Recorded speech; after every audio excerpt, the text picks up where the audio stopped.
Tout a commencé en 2019. À cette époque, j'avais une copine, celle qui est devenue ma femme plus tard. On s'amusait, on jouait ensemble, et un jour, elle m'a annoncé qu'elle était enceinte. Elle m'a supplié de faire quelque chose rapidement. Elle ne voulait pas que ses amis se moquent d'elle, qu'elle la regarde de haut parce qu'elle portait un enfant hors mariage. Moi, je n'avais pas vraiment le choix. On a organisé un mariage en urgence, une cérémonie simple mais rapide. Et en 2019, on s'est mariés.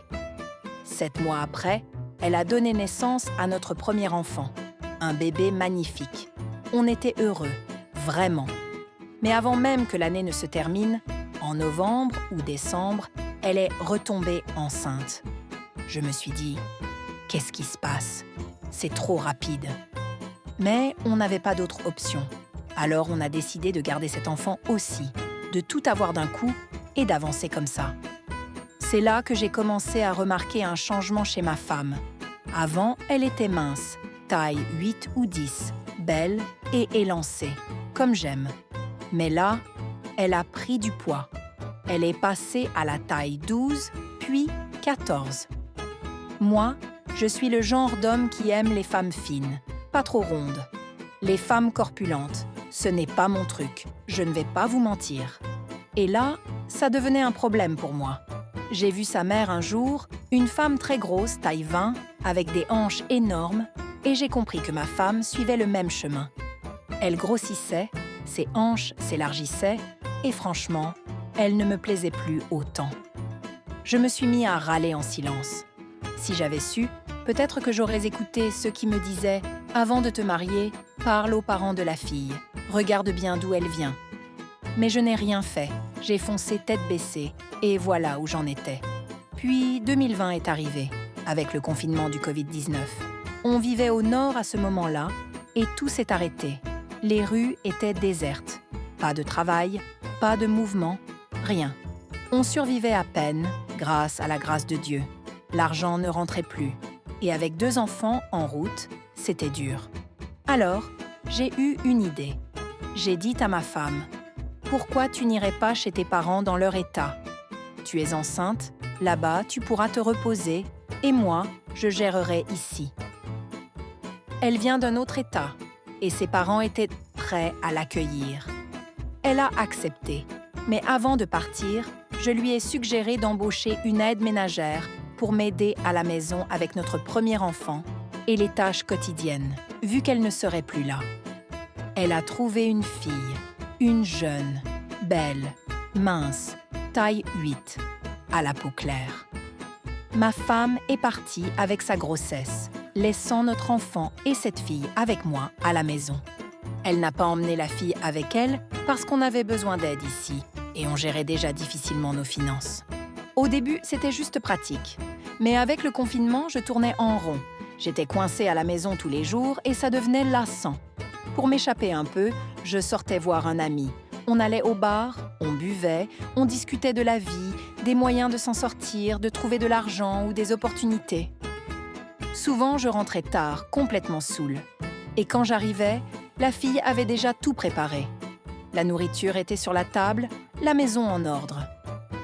Elle était là, discrète, efficace. Mais un soir, tout a dérapé. Je ne sais pas comment c'est arrivé. J'étais ivre, je l'ai vue, et je me suis jetée sur elle. Je pensais qu'elle allait me repousser, crier, ou au moins élever la voix. J'avais même prévu ce que je dirais si elle protestait.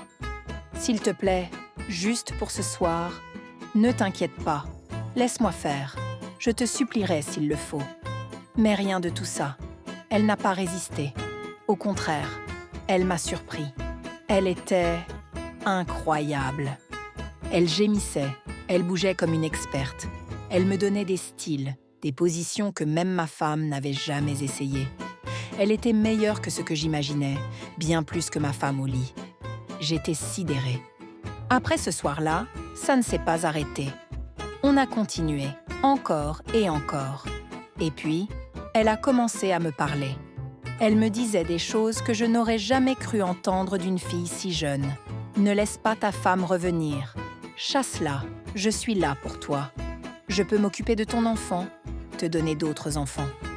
Moi, je la regardais, cette fille de 17 ans, à peine 18, et je me disais « Mais comment une si petite fille peut avoir autant de culot, autant de force dans ses mots ?» Elle était sérieuse. Elle voulait remplacer ma femme, devenir la mère de mes enfants. Moi, j'aime ma femme, vraiment. Oui, elle a pris du poids. Elle ne correspond plus à mes goûts, mais je n'ai jamais eu l'intention de la quitter. Je n'en avais jamais parlé avec elle. C'était juste une pensée que je gardais pour moi. Mais cette fille insistait. Elle disait qu'elle pouvait tout me donner, qu'elle était prête. Ça devenait intense. Chaque fois qu'on était ensemble, elle voulait qu'on le fasse sans protection. Si je mettais un préservatif, elle se fâchait. Elle disait qu'elle ne voulait pas de barrière, qu'elle voulait tout, au naturel. Je me suis mise à penser, cette fille, elle a déjà fait ça avant. Elle n'est pas aussi innocente que je le croyais. Et puis, ce qui devait arriver, arriva. Elle est tombée enceinte. J'étais dans tous mes états. Je ne pouvais pas laisser ma femme apprendre ça. Il fallait que je couvre cette erreur à tout prix. Je n'avais personne à qui me confier, sauf cet ami avec qui je buvais. Je lui ai tout raconté et il m'a dit « T'inquiète, je vais régler ça ». Le lendemain matin, il est venu chez moi avec un mélange d'herbes, une potion qu'il appelait « mixture ». Il m'a dit « Donne-lui ça, elle le boira et ça fera partir la grossesse ». J'ai essayé de la convaincre de prendre cette mixture, mais elle a refusé net. Elle disait qu'elle voulait garder l'enfant, qu'elle allait le porter. J'ai paniqué. J'ai insisté et puis j'ai perdu patience. Je l'ai frappée. Je l'ai forcée à ouvrir la bouche et j'ai versé le mélange dedans. Je ne sais pas si c'était trop fort ou si j'en ai mis trop, mais 2 heures plus tard, elle a commencé à saigner. Beaucoup. Trop. Le sang coulait, plus que je ne l'avais imaginé. J'ai essayé de l'aider, de stopper l'hémorragie, mais elle s'est effondrée. Elle a perdu connaissance, et puis, elle est morte sous mes yeux. J'étais là, seule avec son corps, complètement désemparée, sans savoir quoi faire. J'ai attendu la nuit. Quand il a fait sombre, je l'ai portée dans mes bras. Je suis sortie discrètement et je l'ai jetée dans un buisson, en espérant que personne ne me verrait, que j'avais effacé ma faute. Le lendemain, j'ai appelé ma femme. J'ai inventé une histoire. La fille a volé 350 000 francs et s'est enfuie. Je vais porter plainte, je vais retrouver ses parents, ils doivent me rembourser. Mais en réalité, je voulais juste cacher ce que j'avais fait. Sauf que depuis ce jour, je ne suis plus en paix. Son esprit me poursuit. Je ne dors plus. Dès que la nuit tombe, je tremble. Je me dis « Pourquoi la nuit arrive encore ?» Je prends des boissons énergétiques, des cachets, n'importe quoi pour rester éveillée, parce que dès que je ferme les yeux, elle est là. Dans mes rêves, je la vois, couverte de sang, ses vêtements sales, tachés. Parfois, elle me tourne le dos, parfois elle parle, et son corps est terrifiant. Je crie, je me débat, je lutte dans mon sommeil, je vois son visage ensanglanté, son dos qui me hante. Je me réveille en sueur, en criant, mais personne ne vient m'aider. Le tourment était trop fort, je ne pouvais plus rester là-bas. Je ne pouvais pas aller chez les parents de ma femme dans leur état, alors j'ai décidé de venir à la capitale. J'ai tout laissé derrière moi pour recommencer une vie ici. Je fais des petits boulots, je survis comme je peux, mais les rêves ne s'arrêtent pas. Chaque nuit, elle revient. Si je ferme les yeux, même par erreur, elle est là. On se bat dans mes cauchemars. Elle me torture et je me réveille en luttant, comme si je frappais l'air. Je suis épuisée. Je veux confesser, dire la vérité aux parents de cette fille, à ma femme, mais je ne sais pas par où commencer. Comment expliquer que j'ai couché avec elle, que je l'ai mise enceinte, que je l'ai forcée à avorter et qu'elle est morte à cause de moi? Je veux me libérer, mais j'ai peur. Si je parle, il pourrait me faire arrêter. Ou pire. C'est pour ça que je vous parle aujourd'hui, mes amis. J'ai besoin d'aide. Qu'est-ce que je dois faire? Cette fille, son corps mince, sa beauté, m'a attirée. Elle portait des vêtements transparents parfois. Je voyais tout et mon corps réagissait. Ce soir où j'étais saoule, je n'ai pas réfléchi. Je me suis jetée sur elle, et elle m'a laissé faire.